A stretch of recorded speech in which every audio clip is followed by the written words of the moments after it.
कश्मीर को आज़ाद होना चाहिए। अब मुझे समझ नहीं आता कि ये वुटन क्रिकेट लिमिटेड दुबई ये कौन है। सब्सक्राइब करें और बेल दबाएं ताकि कोई खबर रह न जाए।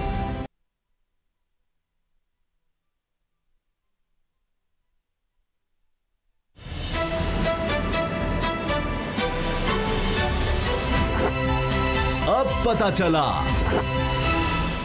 अस्सलाम वालेकुम नाज़रीन, मैं हूं बाबर डोगर और आप देख रहे हैं प्रोग्राम अब पता चला। नाज़रीन, आज DGISPR major general Iftikhar Babar ने मीडिया से ब्रीफिंग की।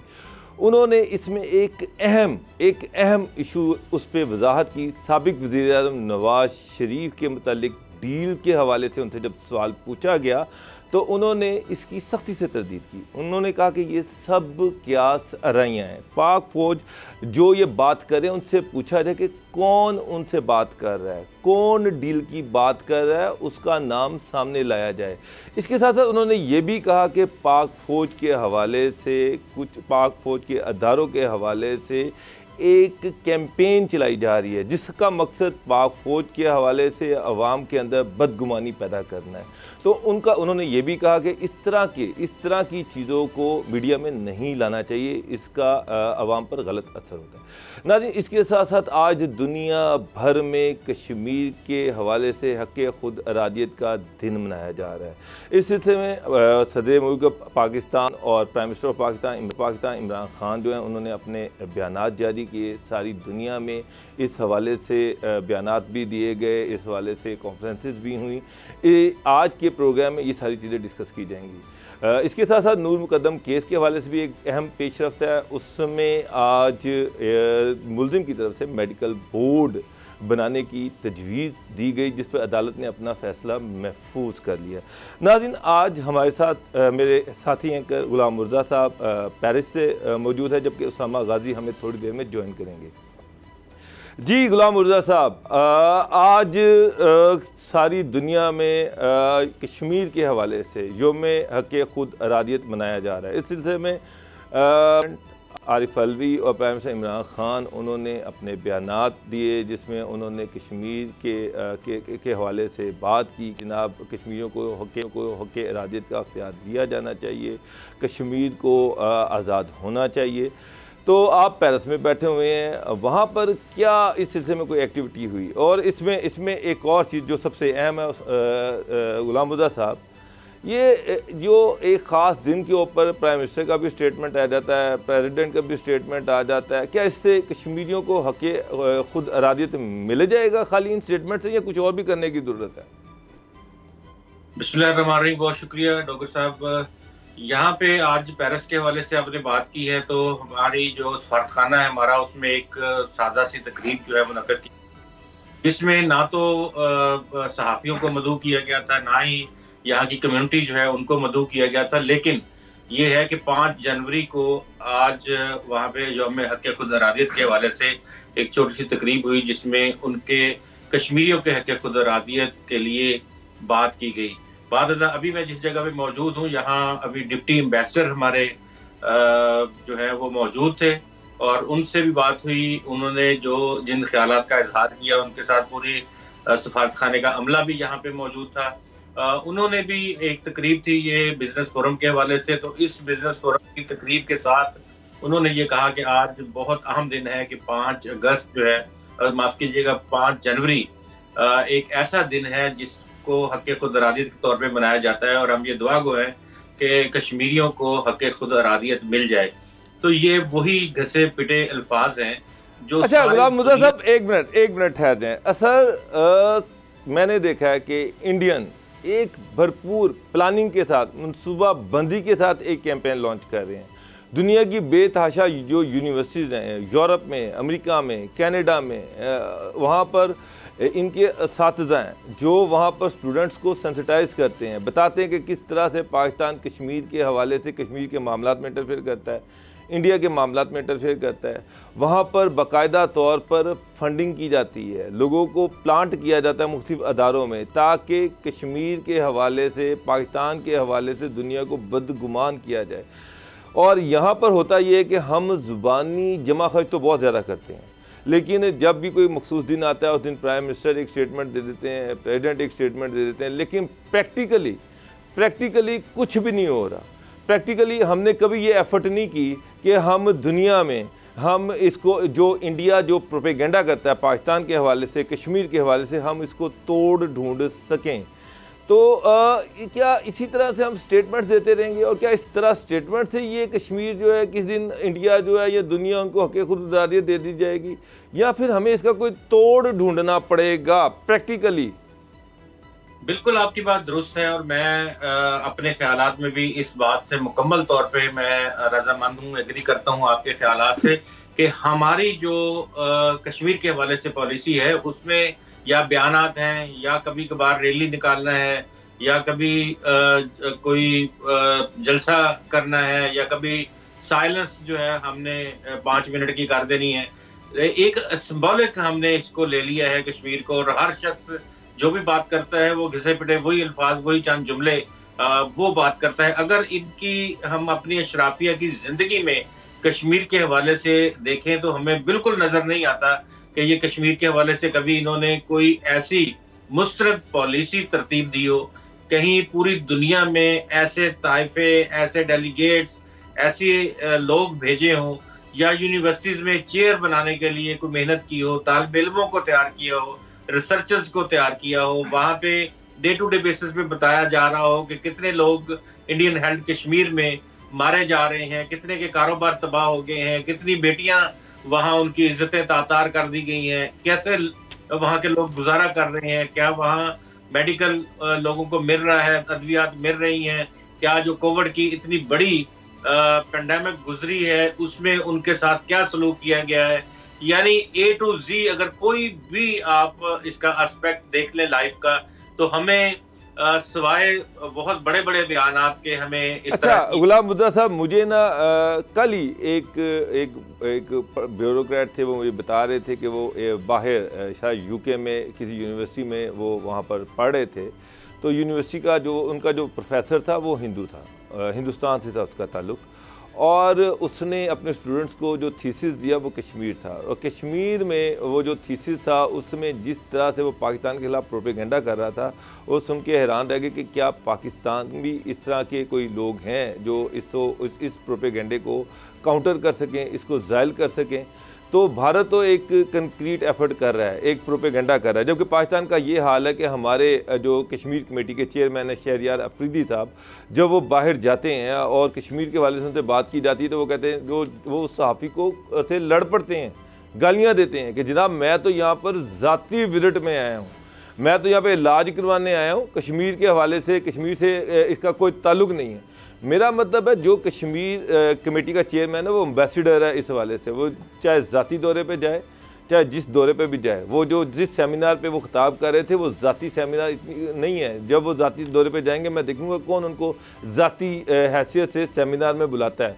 जब उनको बाहर के मुल्कों में सेमिनार में बुलाया जाता है तो इसका मतलब ये होता है कि वो सरकारी हैसियत है, वो उनका ओहदा है जिसकी वजह से उनको बुलाया गया। लेकिन अफसोसनाक बात यह है कि उन्होंने कश्मीर के हवाले से कोई बात करना उसको गवारा नहीं समझा। तो ये तो हालत है गुलाम मुद्दा साहब हमारे मिनिस्टर्स की, जो डायरेक्टली जिनकी ये जिम्मेदारी है कि वो कश्मीर के हवाले से दुनिया को सेंसिटाइज करें, कश्मीर में इंडिया क्या कर रहा है इस हवाले से दुनिया को बताएं कि किस तरह से कश्मीरियों को उनका हक़ खुदरारियत नहीं दिया जा रहा, किस तरह से कश्मीर की यूथ को मारा जा रहा है, कत्ल किया जा रहा है, किस तरह से कश्मीरियों के राइट्स जो हैं उनको दबाया हुआ है। तो ये जिन्होंने ये बताना है वो ये कहते हैं हम तो ज़ाती टूर पे हैं। नाज़रीन, हमें उसामा गाजी साहब ने ज्वाइन किया है। उसामा साहब, इस हवाले से कश्मीर के हक़ खुदरारियत के हवाले से बात हो रही थी कि किस तरह से इंडिया एक कैंपेन चला रहा है और दुनिया में लोगों को बता रहा है कि कश्मीर में पाकिस्तान दखल अंदाजी करता है, जबकि हम सिर्फ एक मखसूस दिन पे प्राइम मिनिस्टर प्रेसिडेंट का स्टेटमेंट आ गया और समझते हैं कि उनको हक़ खुदरारियत मिल जाएगा और हमने अपना फ़र्ज अदा कर दिया। अच्छा, आपकी बात में ज़ाहिर गुलाम साहब की सुन रहा था, आपकी बात भी सुन रहा था। मेरा थोड़ा सा इस चीज़ पर इख्तलाफ ये है कि पाकिस्तान के अलावा कौन सा मुल्क है, आप मुझे बताएं, जिसने कश्मीर का मुकदमा, आप ये ज़रूर कह सकते हैं कि इस तरह हम बेहतर कर देते, ये कर लेते, ये नहीं किया, यहाँ कमी है, पिछली हुकूमत पर या उसने पिछली हुकूमत पर। अच्छा, मुझे एक बात बताएं, कश्मीरी क्या नारा लगाते हैं? कहते हैं कि वो कश्मीर बनेगा पाकिस्तान, कश्मीर बनेगा इराक, कश्मीर बनेगा ईरान, कश्मीर बनेगा सऊदी अरब, कश्मीर बनेगा कुवैत। वो क्या कहते हैं? कश्मीर बनेगा पाकिस्तान। तो हम ये समझें कि बाकियों की जिम्मेदारी है, हमारी जिम्मेदारी नहीं है। कश्मीरियों की सबसे ज़्यादा कुर्बानी है, लेकिन कश्मीरियों के लिए सबसे ज़्यादा कुर्बानियाँ किस कौम की हैं, किस मुल्क की हैं? गुलाम नबी साहब, आपने जिस तरह से बात की, बाबर साहब जो बात कर रहे हैं, हमें यकीनन इससे बेहतर करने की, आलमी स्तर पर बेहतर करने की कोशिश है, लेकिन जितनी हम पर जंगें मुसल्लत की गई, जितना हमारे खिलाफ प्रोपेगेंडा किया जाता है, आज भी आप देख लीजिए फेक न्यूज़ की बात है। मैं ये कह रहा हूँ, हम इस चीज़ को नहीं कर रहे। हमारा ये कहना है, जो मैं पॉइंट रेज कर रहा हूँ वो ये है कि इंडिया एक कैंपेन लॉन्च करता है। दुनिया की मोदी यूनिवर्सिटी में उन्होंने अपने प्रोफेसर्स इंस्टॉल किए हुए हैं और वो वहाँ पर जो उनकी यूथ है उसको वो ये बताते हैं कि किस तरह से पाकिस्तान कश्मीर में दरअंदाजी करता है।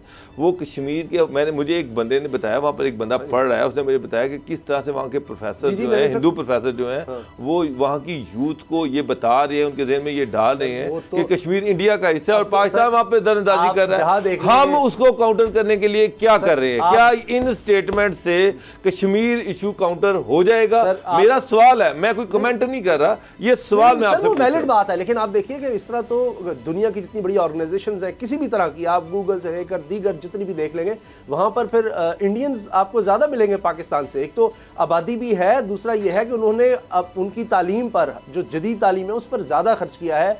आप आईटी के शोबे में देख लिया, अब तो सारा डिजिटल दौर है, इंफॉर्मेशन सारी उस तरह से है। ये जो डिसइंफो लैब, वो सारा मामला पकड़ा जाता है, आप देख लें, उसके पीछे सारा वो मिलता है। अच्छा, अब यही DGSPR ने एक और बात जो की है गुलाम नबी साहब, वो जाहिर है फेक न्यूज़ की भी उन्होंने की है कि पाकिस्तान में इदारों को, पाकिस्तान में फ़ौज, अवाम, हुकूमत, यानी जो भी एक कौम बनती है या एक रियासत खड़ी होती है जिन भी सतूनों पर, उन सब के दरमियान आप देखें कि एक तफरीक डालने के लिए, फासले बढ़ाने के लिए काम हो रहा है।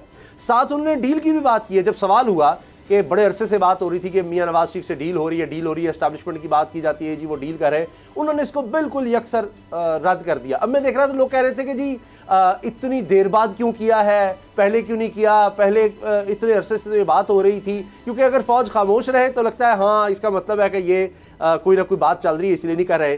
तो उन्होंने ये भी कह दिया कि जी और भी बहुत से अहम इश्यूज़ हैं, वो ज़्यादा अहम हैं। आपकी नज़र में क्या वजह है कि इतनी देर के बाद ये DGSPR के बयान क्यों आया, या ये सवाल हुआ तो उन्होंने जवाब दिया?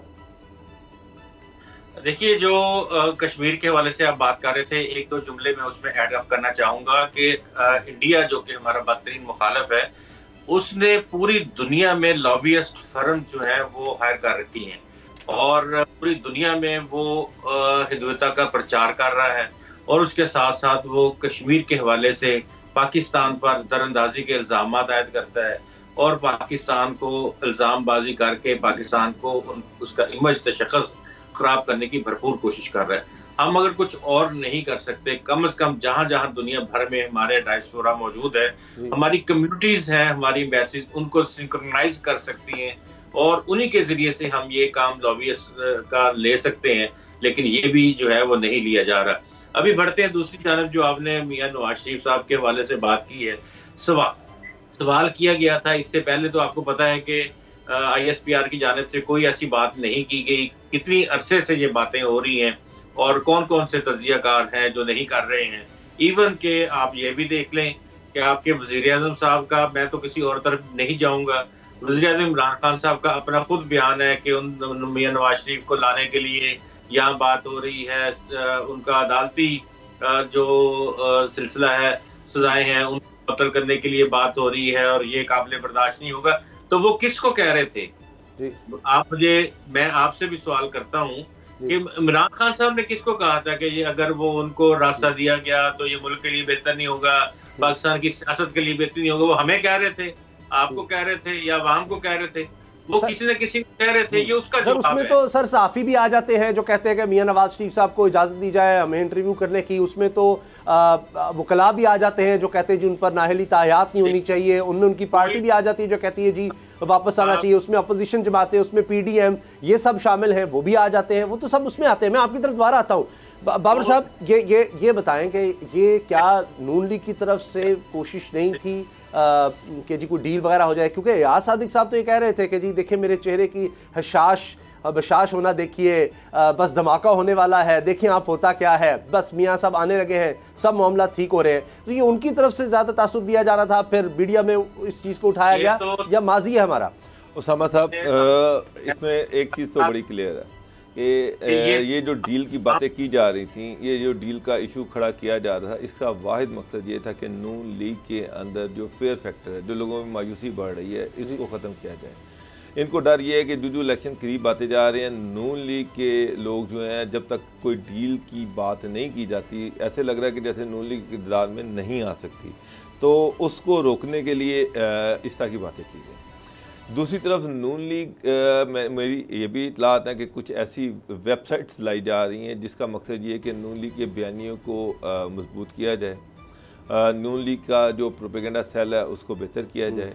ये जो डील की बात थी ये भी एक प्रोपेगेंडा था, और प्रोपेगेंडे का मकसद सिर्फ ये था कि नून लीग में जो लोग टूट ना जाएं, नून लीग में मायूसी ना बढ़े, उनको ये बताया जाए कि मियाँ साहब जो हैं वो इलेक्शन से पहले पहले पाकिस्तान आ जाएंगे, डरने की बात नहीं है, हमारी डील हो रही है और इक़्तिदार नून लीग को ही मिलेगा। ये जो तासुर देने की कोशिश की जा रही थी, या ये जो तासुर बिल्डअप किया जा रहा था, आज DGISPR ने उस तासुर को रिजेक्ट कर दिया, उस तासुर को ख़त्म कर दिया कि उन्होंने बड़े क्लियरली कहा कि जनाब ये सिर्फ क्यास रही हैं और ये जान के एक प्रोपेगेंडा फैलाया जा रहा है। जो लोग ये प्रोपेगेंडा फैला रहे हैं उनसे पूछा जाए कि कौन उनसे डील कर रहा है, कौन मिला है, किससे मिला है, सबूत लाएं, कोई बात सामने है ना। लेकिन खाली ये कह देना कि जी डील हो रही है, डील हो रही है, डील करवाई जा रही है, ये सारे शोशे हैं जो छोड़े जाते हैं। अच्छा, और एक मिनट जी पहले एक चीज़ थी कि जी मियाँ शहबाज शरीफ साहब जो हैं वो उनके एस्टेब्लिशमेंट के साथ कॉन्टैक्ट हैं, और ये था कि मियाँ शहबाज शरीफ साहब जो उन्होंने ओपनली कहा कि जी मैं बड़े मियाँ को मनाऊंगा कि मुझे गो हेड दिया जी। बड़े मियाँ साहब जो हैं वो उनको और मरियम उनको गो हेड देने के लिए तैयार नहीं है कि जा बच्चे जाके उनसे डील कर ले और अगर कुछ मिलता है तो ले ले। वो ये चाह रहे हैं कि भाई जो बात करनी है हमारे साथ की जाए, और ये जो डील है इसमें हमें क्या मिलेगा, मरियम को क्या क्लीन चिट मिलेगी या मियाँ नवाज शरीफ को पाकिस्तान आने की इजाज़त मिलेगी, क्लीन चिट मिलेगी, बात सारी ये है।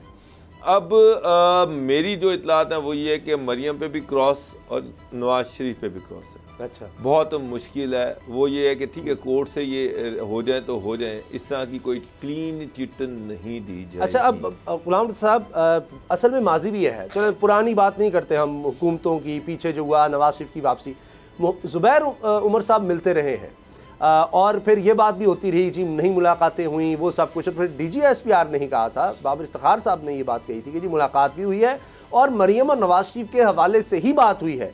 तो इस वजह से भी ये तासुर पैदा हो जाता है कि जी दोबारा कोशिशें हो रही हैं। सियासी पार्टियां देखिए कि पाकिस्तान की अगर अमली सियासत को हम देखते हैं तो एस्टेब्लिशमेंट के किरदार और सारी चीज़ें तो उसमें हमेशा से वाज़ेह रही हैं, और मुल्क की सलामती के लिए बहुत सारे ऐसे डिसीजंस भी किए जाते रहे हैं, एक दूसरे के साथ मिलकर चलने की भी बात होती रही है। लेकिन कभी कभार हमने ये देखा है कि वही एक पेज जो है वो उलट और एक पेज सीधा भी होता रहा है, वो एक तरफ की बात नहीं है।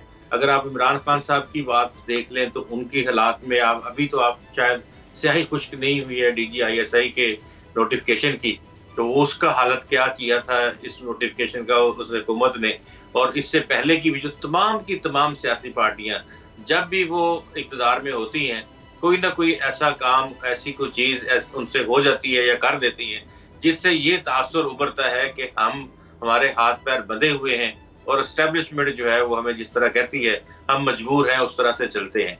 लेकिन ये हम अब बात कर रहे हैं मियां नवाज शरीफ की, आप मनोअन हम इस चीज़ को मान लेते हैं, 100% दुरुस्त बात है कि DGISPR साहब ने कहा कि हर हाल में हमारा जो किसी से राब्ता नहीं है और ना फौज का काम राब्ते करना है, राब्ते तो करना नहीं है फौज का काम, बिल्कुल ऐसी बात दुरुस्त है। लेकिन इस चीज की सवाल हुआ था, नो कमेंट्स भी हो सकते थे, ये तसल्ली पाई गई है इमरान खान को और उनके हवारियों को कि हमारी अभी कोई किसी से बात नहीं हो रही है। अच्छा, एक चीज और है कि इंतखाबात तो होने हैं, क्या इंतखाबात जो होंगे पाकिस्तान मुस्लिम लीग नवाज हिस्सा नहीं लेगी, वो लेगी, क्या उनके ऊपर कोई पाबंदी है? नहीं पाबंदी है। अगर उनको फ्री और फेयर प्ले मिलता है तो क्या आप क्या समझते हैं कि पंजाब में उनकी क्या हैसियत होगी? क्या वो एटलीस्ट पंजाब का वजीर आला निकालने की पोजीशन में नहीं है इस वक्त? बिल्कुल है। क्या वो कौमी असम्बली में सर उनको जरूरत है नवाज शरीफ और मरियम के लिए, बाकी तो मसला उनके लिए कोई नहीं है। कंटोनमेंट के इलेक्शन, जिमनी इलेक्शन, अभी बल्दियाती इलेक्शन, उसमें वो सब बहुत खुश है। मसला उनको सिर्फ और सिर्फ नवाज शरीफ साहब की नाअहली खत्म करने का है, मरियम साहबा के केसेस खत्म करने का है। और उन्होंने हमेशा जिस तरह से केसेस खत्म करवाए हैं, इफ्तिखार चौधरी कोई मिले, कोई उससे पहले उनके साथ कोई चले, उनको ये चाहिए, उनको कोई एहतसाब में कोई सैफुर रहमान चाहिए। असल मसला वहां पर है। उसामा गाजी साहब, आप तो बिल्कुल खुद ही जज बन जाते हैं और खुद ही आप बन जाते हैं राय देने वाले। बात ये है कि ये पॉलिटिकल जो हमारी साइंस है पाकिस्तान की, वो इन्हीं चीजों से इबारत है। किसी एक का नाम ले दें जिसको आप बता दें कि ये ट्रू लीडरशिप है, कोई एक नाम बता दें। डील नहीं चाहिए क्या? नून लीग किसी डील की मुतलाशी नहीं है। नून लीग देखें, नून लीग अगर फेयर प्ले मिल जाएगा, किसी को कोई डील की तलाशी कोई नहीं हो सकता। ना अच्छा, नून लीग ना तरीके तो फेयर नहीं मिल रहा उनको, फेयर चांस नहीं मिल रहा अभी उनको। मियां नवाज शरीफ और मरियम का नाम नवाज लीग नहीं है, ये बात नहीं सर, उनको अभी बल्दियाती इलेक्शन में फेयर चांस नहीं मिला। कहाँ नहीं मिला, मैं ये जानना चाह रहा हूँ। अभी किस जगह उनको फेयर चांस नहीं मिल रहा? ये कह रहे हैं कि मियां नवाज शरीफ और मरियम का नाम मुस्लिम लीग नून नहीं है, जबकि मरियम यही कहती हैं कि जनाब मुस्लिम लीग नून का मतलब है नवाज शरीफ खत्म। और अगर नवाज शरीफ को माइनस कर देंगे तो फिर मुस्लिम लीग नहीं है। मुस्लिम लीग नून नवाज शरीफ, मुस्लिम लीग नवाज है, उसके अलावा कुछ भी नहीं है। कुछ भी नहीं है। जी जी, गुलाम साहब आप बात मुकम्मल कर लें सर, वैसे टाइम बहुत थोड़ा। नवाज शरीफ नाहल हो गए थे तो उस वक्त भी आपको पता इंटैक्ट रही है मुस्लिम लीग नून। और फिर आपने देखा कि शायद खान अब्बासी को, भाई को छोड़ के शायद खान अब्बासी को वज़ीर आज़म बना दिया गया, तो तब भी वो इंटैक्ट रहे। हम तो उस वक्त अच्छा, मैं अर्ज करूं, मैं पिछले 15 से 20 साल प्रैक्टिकल रिपोर्टिंग में ये सुन रहा हूँ कि नून लीग अगले हफ्ते टूट जाएगी। अच्छा, लेकिन अभी वो उसी तरह है सर। हाँ जी, वो टूटना उसका सर अलग अलग अंदाज का बयानात है। गुलाम मुद्दा साहब जो बात कर रहे हैं ना, वो ये कह रहे हैं कि जनाब वो ये कह रहे हैं कि सरकार मरियम और अगर मरियम और नवाज शरीफ की कोई स्पेस नहीं बनती तो मुस्लिम लीग नून किसी और, शायद का नवासी का नाम भी कुरान निकल सकता है, लेकिन मेरा ख्याल है कि शहबाज शरीफ के नाम कुरान निकलना मुश्किल है। बाकी किसी के नाम भी कुरान निकल सकता है। अगर कोई डील हो तो कोई तीसरे बंदे के नाम की डील हो सकती है। ठीक है जी, न्यूज़ अपडेट्स हैं, न्यूज़ अपडेट्स के बाद मिलते हैं।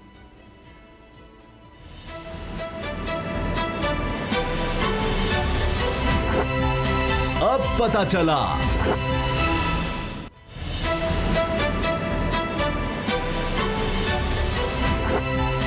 अब पता चला।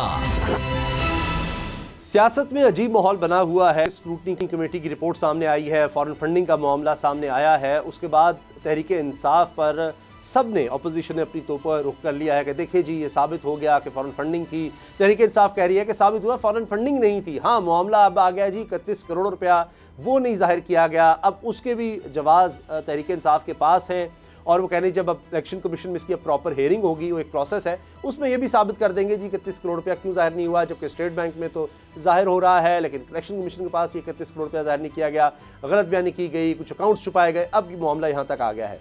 अब हुकूमत ये कह रही है कि असल चीज़ ये है, एक तो इमरान खान साहब ने कहा है कि जी अब पीपल्स पार्टी और नून लीग का मैं इंतज़ार कर रहा हूँ कि उनकी भी स्क्रूटनी कमेटी की रिपोर्ट सामने आए और उनकी भी फंडिंग के हवाले से चीज़ें सामने आए। हम तो वाहिद पार्टी हैं जो बाकायदा फंडिंग करती है, लोगों से पैसे इकट्ठे करती है और पार्टी चलती है। इनका मामला तो और है, ये जब सामने आएगा तो लग पता जाएगा। इसके साथ हुकूमत का जोर इस बात पर है कि जो ऑडियो लीक सामने आई है उस पर बात की जाए। अब यहाँ पर दोनों में लड़ाई चल रही है। गुलाम नबी साहब, ये अब हर कोई अपनी तरफ खींच रहा है सियासत को कि जनाब बहस इस चीज़ पर होनी चाहिए, रिपोर्ट पर होनी चाहिए, वो कह रहे हैं जी ऑडियो लीक पर होनी चाहिए। अब जाकर मैं देख रहा था कि कहीं से कोई कमज़ोर सी आवाज़ ज़रूर उठी है कोई साफ़ियों में कि जी बड़े माजरत करनी चाहिए मरीम साहबा को, परवेज़ रशीद साहब को इस तरह की ज़ुबान इस्तेमाल करते हुए। लेकिन नून लीग कह रही है कि छोड़ें, हम गालियाँ देते हैं, जो मर्ज़ी करते हैं, वो हमारा ज़ाती फेल है। ये ऑडियो लीक जो कर रहा है उसके पीछे जाएं, ये गैर कानूनी है, गैर अखलाकी है कि जी आप लोगों की प्राइवेट कन्वर्सेशन को सामने लेकर आएँ। आप क्या कहते हैं? देखिए, प्राइवेट कन्वर्सेशन आप करते क्यों हैं ऐसी जिसके ऊपर आपको शर्म महसूस हो, या आपके ये ख्यालात हैं मीडिया के हवाले से, आप इस तरह से बातें करते हैं। मैं तो ये कहता हूँ कि ऐसे सियासतदानों को सियासत छोड़ देनी चाहिए। ये अवाम के मतलब कैसी बातें करते होंगे। कभी मैं तो उन अदारों से कहता हूँ जो ये रिपोर्ट्स बाहर निकालते हैं, वो अपने अवाम के हवाले से की हुई बातें भी इनकी बाहर निकाल दें, ताकि अवाम को भी पता चले कि ये अवाम के मतलब क्या सोचते हैं। हमारे तो रोजाना मुंह लगते हैं, और जर्नलिस्ट तो अपने हाथ में कोई ना कोई चीज सवाल लेके बैठा हुआ होता है, किसी न किसी वक्त में वो अपना गुस्सा उतार लेता है सवाल की शक्ल में। लेकिन बात यह है कि पब्लिक को गुस्सा निकालने के लिए इनके सेंटिमेंट्स क्या हैं पब्लिक के लिए, वैसे वो बात सामने। शाहिद खान अब्बासी साहब ने कहा है कि हम इससे भी बदतर गुफ्तगू करते हैं, यानी आपस में जब बात कर रहे होते हैं तो इससे भी। मुझे एक बात बताएं, ये कहते हैं कि ये हमारी ये ऑडियो लीक कर कौन रहा है, लीक कौन कर रहा है? मुझे बताएं, मुझे एक मिनट सर, ऐसे एक मिनट दे दें गुलाम मुर्तज़ा साहब जी, हमारे पास टाइम है अभी। मुझे ये बताया जाए कि आपने वीडियो लीक्स लेके आए, आपने जो जज साहब थे उनकी एक छुप के वीडियो बनाई जज साहब की। इससे पहले 2008 का इलेक्शन था, उसमें भी आपने लाई के हवाले से बहुत सारी ऑडियो जो टेप्स थी वो चलवाई, मुझे अच्छी तरह याद है। बेताशा ऑडियो टेप्स आप चलवा चुके हैं। आपके पास वो ऑडियो टेप्स कहाँ से आती रही हैं? जो भी नून लीग चलाती रही है, ऑडियो टेप चलाती रही है, क्या ये खुद टेप करते रहे हैं या इनको कौन देता रहा है? वो पहले उसकी वजाहत कर रहे हैं, उसके बाद फिर अगला सवाल करें कि इन्होंने जितनी ऑडियो और वीडियो टेप्स चलाई हैं वो कहाँ से आई, क्या वो अखलाकी था? और दूसरी बात उसामा साहब ये है कि अभी भी ये थ्रेट करते हैं कि हमारे पास मज़ीद ऑडियो और वीडियो टेप्स पड़ी हुई हैं जो हम टाइम पे आके चलाएँगे जी। तो ये मेरा मतलब कि जो ये करें वो ठीक है, कोई और करे तो वो फिर बड़ा नाजायज़ है, बड़ी ज़्यादती की बात है। तौर पर साबिक़ चीफ जस्टिस साकिब निसार साहब की जो ऑडियोज़ हैं जो उन्होंने बड़े फ़ख्र से पेश की हैं, और वो फिर वो प्राइवेट नहीं थी क्या? मैं यही तो मैं बात कर रहा हूँ कि वो टेप ठीक है। और राना शरीफ साहब का एफिडेविट भी प्राइवेट था, वो कहते हैं मेरा प्राइवेट था, मेरा जाती, और वो मियां साहब के घर में जो है वो साइन हुआ, क्योंकि जिसने ये स्टोरी दी है वो अपनी स्टोरी पे अभी तक कायम है। सर उसको वो कहता है मुझे वहाँ सू करें, वो बिल्कुल सही है। तो वो चीजें ठीक है, जो इनके खिलाफ आ जाए वो गलत है। और हालात देख लें, ये कहते हैं जी हमने इससे भी फजूल गुफ्तगू की है। इससे अंदाजा निकालें कि इनका जहन किस तरह का ये जहन है कि ये जो इनके खिलाफ बात करे उसके बारे में ये उसको गालियां दें। अच्छा, तो ये इस तरह की आज़ादी सहाफ़त चाहते हैं कि जिसमें सिर्फ इनके पेड जर्नलिस्ट हों जो दिन रात इनकी माला जपते रहें, और अगर कोई फेयर बात भी करे तो वो भी इनको नागवार गुजर। सर आप दोनों को तो बास्केट अब नहीं आनी ना, सर हमें पहले भी नहीं आई, अल्लाह के फजल से हमने पहले भी नहीं आई, और ना ही हमने कभी एक्सपेक्ट किए कि हमें आएगी, ना हमें यही वजह है सर, ये आप लोगों की यही तो बातें हैं जिनकी वजह से आपको ना आई है ना आपको आनी आइंदा। गुलाम साहब आपको भी मेरे से लिखवा ले, कोई बास्केट नहीं आनी, आप देखें आप पछताएंगे आप। अच्छा ये बात पूरी कर ले, फिर हुकूमत की भी बात कर ले, क्योंकि आपने वहां से भी बास्केट नहीं लेनी, इसलिए आप मुझे पता है आप स्क्रूटनी कमेटी पर भी आपने हुकूमत की ऐसी तैसी करनी, तहरीक इंसाफ की, आपको कहीं से बास्केट नहीं आनी। बास्केट बिल्कुल नहीं आनी, लेकिन जो बास्केट हमें अल्लाह करीम ने दी हुई है अल्हम्दुलिल्लाह बहुत बेहतर है, और ये वो बहुत कुछ है उसमें, उस बास्केट में हमें इनकी बास्केट की जरूरत नहीं है। वैसे समझ बास्केट में था क्या जो आदर भाई जान, ये अगली ऑडियो तक इंतजार करें। अच्छा गुलाम साहब की बात करिए जी। तो जी आपकी एक चीज तो बड़ी सोचने की है, ऐसा लगता है कि पॉलिटिकल सिस्टम को ना एक सिंक्रोनाइज तरीके से तरतीब के साथ वो एक दूसरे के ऊपर ना एक चीज आती है, नैले के ऊपर दैला आता है। मसलन ये जब ये रिपोर्ट आई है सिक्योरिटी कमेटी की, इसका पेज 88 है, पढ़ने लायक है। इसमें लिखा हुआ है कि तकरीबन $2.1 million donated to PTI by Wootton cricket limited Dubai illegally. ये है 88 पे रिपोर्ट है ये।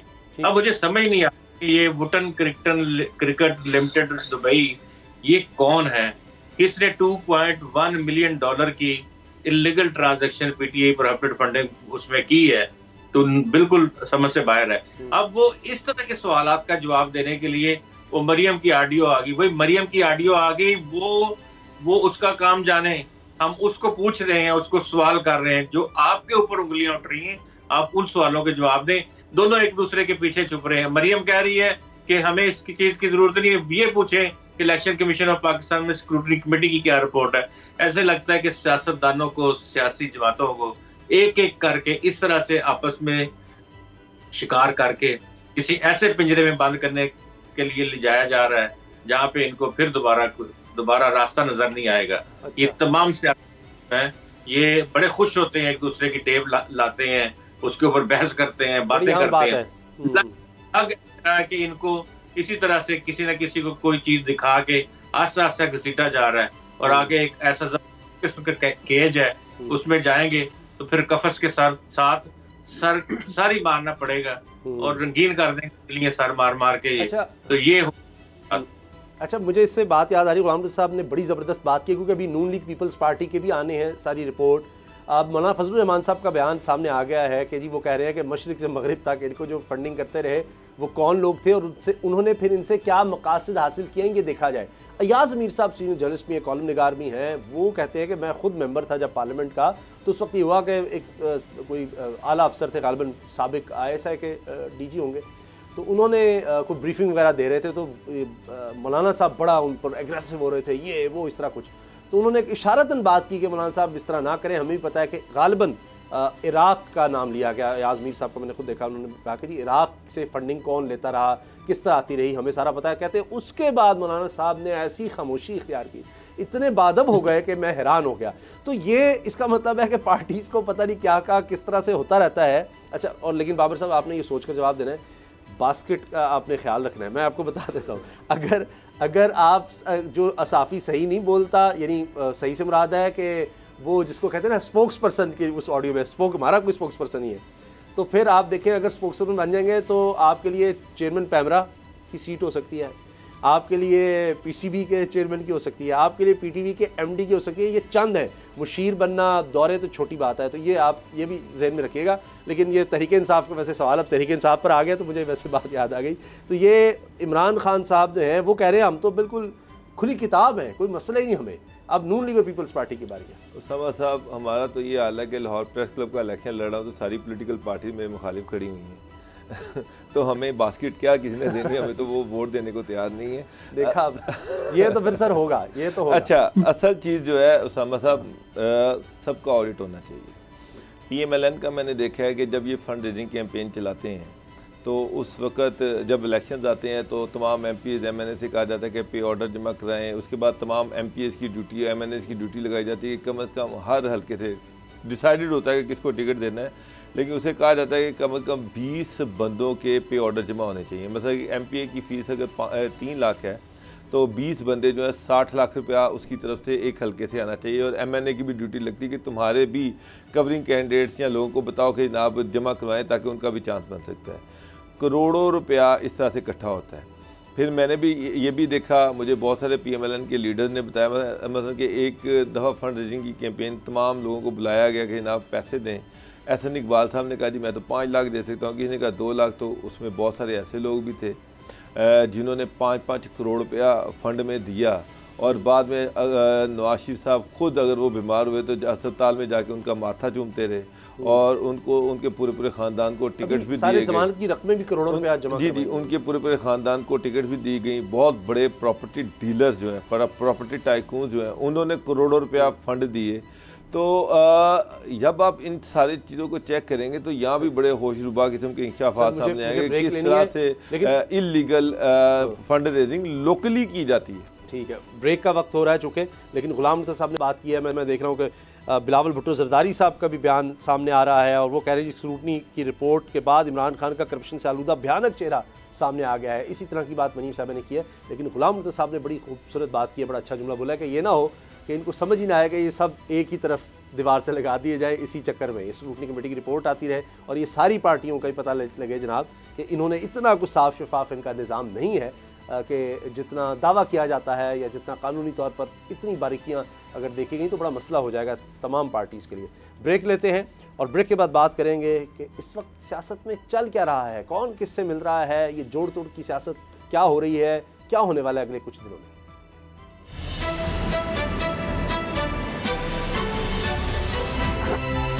अब पता चला।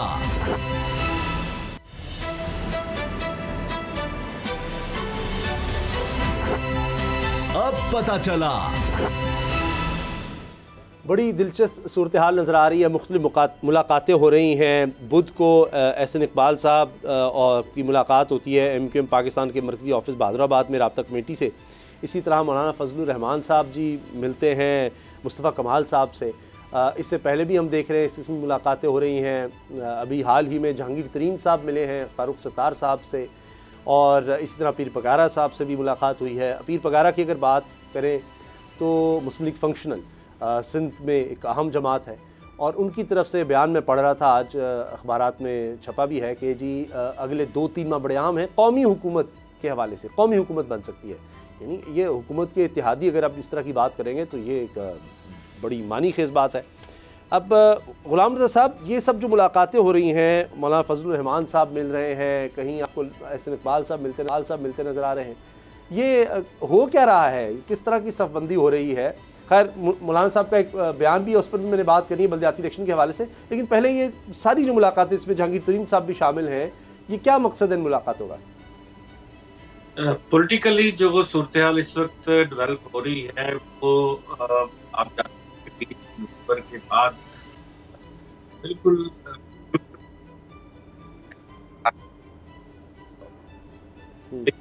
अच्छा। और अब सर ग़ुलाम रज़ा साहब, थोड़ी आपकी आवाज़ सही नहीं आ रही, हम उसको ज़रा ठीक करते हैं, राइट करते हैं। आप भी थोड़ा सा राइट होकर बैठ जाए तो और ज़्यादा बेहतर नज़र आएंगे। बाबर साहब। उसामा साहब, आपने देखा कि KPK में PTI हार गई, उसके बाद काफ़ी अरसे से ये जो फॉरेन फंडिंग केस लटका हुआ था और लग रहा था कि जनाब इलेक्शन कमीशन इसको ओपन नहीं करेगा, अचानक उसने उसको ओपन कर दिया। तो लग रहा है कि PTI जो है, इसकी जो पोजीशन है, महंगाई वैसे इनसे कंट्रोल नहीं हो रही, मिनी बजट आ चुका है, लोगों की हालत बुरी हुई है, अलाइज परेशान है, सेनेट से अभी ये बिल पास करवाना है। जो दिन गुजरते जा रहे हैं PTI के लिए मुश्किलात मुझे जो लग रहा है बढ़ रही हैं। आगे लोकल गवर्नमेंट इलेक्शन आने हैं पंजाब में, और अगर ये इलेक्शन होते हैं तो मुझे लग रहा है कि उसकी PTI की हालत KPK से भी यहाँ पर बुरी होगी। जो चीज़ें सामने नज़र आ रही हैं, तो लग रहा है कि जिस तरह से कि PTI जो है वो अब वो नीचे जा रही है और उसका उठना मुश्किल है। अब जो अलाइज पार्टीज़ हैं और जो अपोजिशन पार्टीज़ हैं, ऐसी सूरत में जब ऐसे लग रहा है कि PTI की मकबूलियत कम हो रही है, PTI के ऊपर जो कुछ हाथ थे वो शायद हाथ अब नहीं है, चीज़ें जिस तरह से वाज़े हो रही हैं, उससे जो अपोजिशन है वो भी एक्टिव है और जो अलाइज हैं वो भी कोई नया सहारा ढूंढ रहे हैं। अलाइज में अहम MQM थी। पिछली दफ़ा PTI जो थी, MQM कराची और हैदराबाद उसका गढ़ है, उस गढ़ में डंड डाला था PTI ने। अब लग रहा है कि शायद PTI वहाँ से उस तरह से जीत ना पाए। फैसलवाड़ा की सीट जिस तरह से हारे, उसके बाद तो लग रहा है कि शायद PTI जो है 30 नंबर की जमात हो। तो ऐसी सूरत में जहाँ पे पार्टी कराची पे नज़र गाड़े खड़ी बैठी हुई है, तो बाकी पॉलिटिकल पार्टीज भी देख रही हैं, नून लीग भी अपना चांस देख रही है कि अगर वो MQM के साथ वहाँ पे अलाई करे, उनका अपना वोट बैंक है, कि किस तरह से उनके साथ कोई अलाइंस हो जाए। मौलाना फजलुर रहमान जो है वो भी चाह रहे हैं कि कराची में बहुत सारा पठान वोट भी है, उनकी अपना वोट बैंक भी है कराची में भी, तो अगर उनका कोई किसी PSP से या किसी अलाइंस बनता है तो ये अब नई सफ़बंदियाँ हो रही हैं। ये अभी से क्यों शुरू हो गई हैं ग़ुलाम साहब? अब नया साल 2022 चढ़ गया है और लग रहा है कि हो सकता है कि 2022 के एंड में इलेक्शन ही हो जाए। अच्छा। बहुत सारे लोग ये कह रहे हैं कि 2022 से इलेक्शन का साल है, और जिस तरह से PTI का ग्राफ नीचे जा रहा है और जिस तरह से उनके अलाइज परेशान है, तो कोई पता नहीं है कि PTI खुद ही ये चाहें कि जनाब ठीक है हम घर जाते हैं, और जो नया कोई आके संभाल सकता है संभाल के देख ले। इलेक्शन से पहले वो खुद ही कोई नया इस तरह की दो धारी तलवार जरूर है, क्योंकि ग़ुलाम साहब एक तरफ ये है कि जी एक दिन भी पहले अगर आपने हुकूमत गिरा दी, कहेंगे जी हमें वक्त नहीं पूरा करने दिया गया, और अगले 5 साल उनके पास एक बात जरूर आ जाएगी, बयान जरूर आ जाएगा, जी देखिए हम अपना एजेंडा, हम अभी तरक्की की तरफ जाने ही लगे थे तो ये सब कुछ हो गया, हमारा तो ये मनसूबा मुकम्मल नहीं हुआ, ये नहीं हुआ, वो नहीं हुआ, कुछ ना कुछ कहते रहेंगे। तो ये, और ख़त्म करने की अगर बात है तो दिसंबर 2020 की डेट मरियम साहबा ने दी थी, फिर दिसंबर 2021 की भी दी थी, वो भी गुजर गया, उससे पहले बेशुमार तारीखें थी। तो अब अगर 2022 में इन मुलाकातों का मकसद क्या नज़र आ रहा है आपको? देखिए, इस वक्त तो बल्दियाती इंतखाबात सामने हैं तमाम सियासी पार्टियों के, और उस जानिब ही बढ़ रहे हैं, तो ये मुलाकातें उसी का तसलसल भी है, और साथ आने वाले इलेक्शन के लिए जोड़ तोड़ है कि कौन कौन से अलायंस जो है मुमकिन तौर पे बन सकते हैं। जिस तरह से मौलाना फजल रहमान तो वैसे भी पाकिस्तान मुस्लिम लीग नवाज के बहुत करीब हैं, तो अभी मुस्लिम लीग नवाज की कोशिश है कि जहांगीर तरीन साहब जो है उनको भी साथ मिलाया जाए, उनके साथ खासे इलेक्टेबल्स हैं तो उनको साथ रखा जाए, और लेकिन उसके साथ साथ पाकिस्तान मुस्लिम लीग काफ की भी कोशिश है कि वो जहांगीर तरीन को और बाकी जो छोटे ग्रुप्स हैं उनको वो साथ मिलाएं, तो वो भी अपनी स्ट्रेंथ जो है बढ़ाएं। तो ये अभी अलाइनमेंट उस हवाले से हो रही है।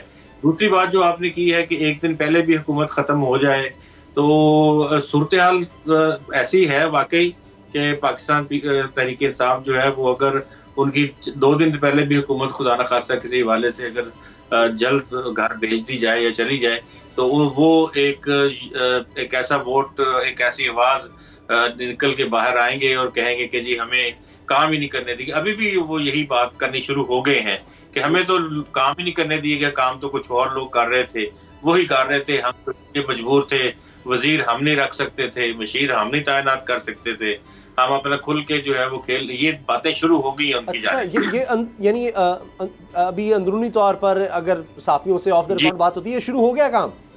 जी बिल्कुल, ये बात वो कह रहे हैं कि जी वो तो हमें फ्री प्ले नहीं मिला, हम तो हमारे पास हुकूमत तो थी नहीं था, इख्तियार किसी और जगह पे था।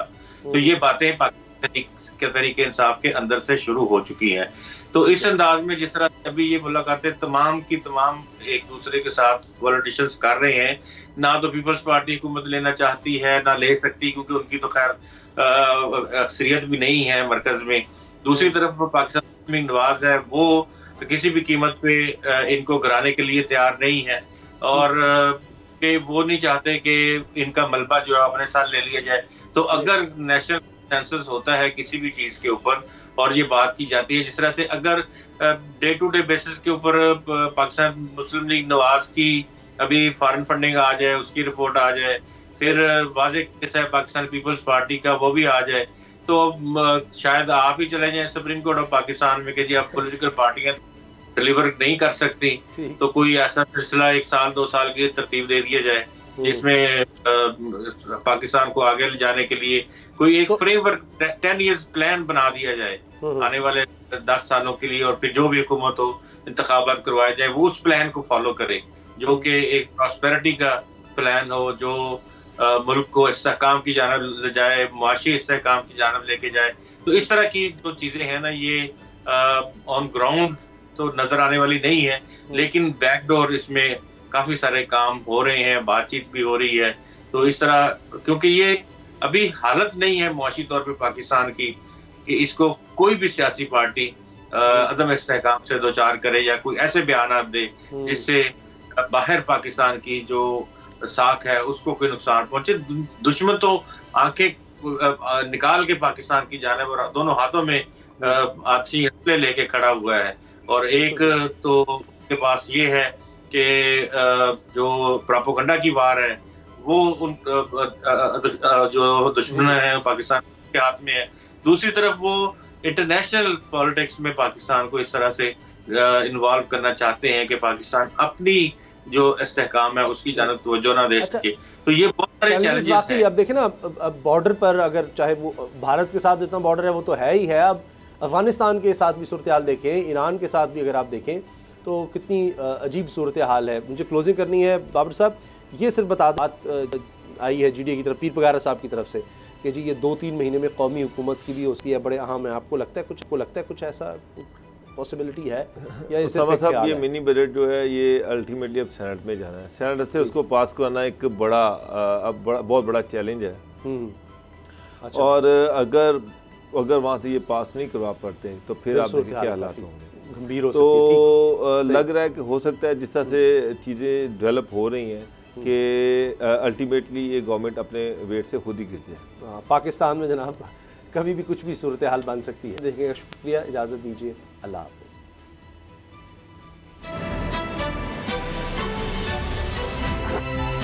अब पता चला। सब्सक्राइब करें और बेल दबाएं ताकि कोई खबर रह न जाए।